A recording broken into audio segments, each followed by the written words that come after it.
Mga bay, diha ra mga balita gikan sa Visayas ug sa Mindanao. Miingon ang Office of Civil Defense sa Davao o OCD no nga upat sa unom ka mga patayng lawas nga nalunod atong MBCA Amehara na ila na sa ilang mga pamilya.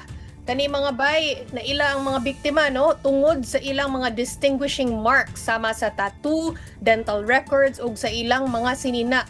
Duha sa mga na-identify nga patayng lawas ang girelease na sa ilang mga pamilya para sa funeral arrangements.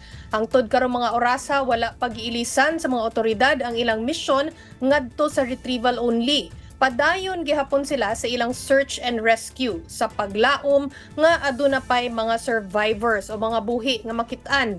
Sa pagkakaroon, siyampa ka mga tawo ang missing tungod aning trahedya. Ni-shift na sa southward o westward ang gihimong mga operasyon.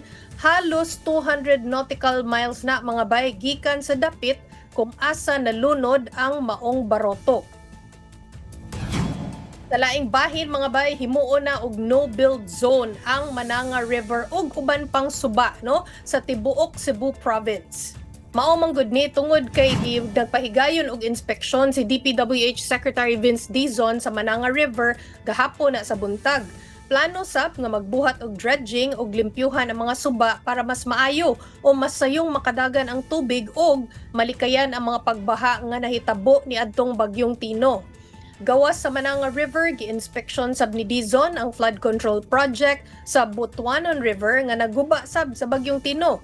Gitutukan ang posibleng pagtukod og retention pond nga magsilbi nga temporary water impounding structure sa maong dapit.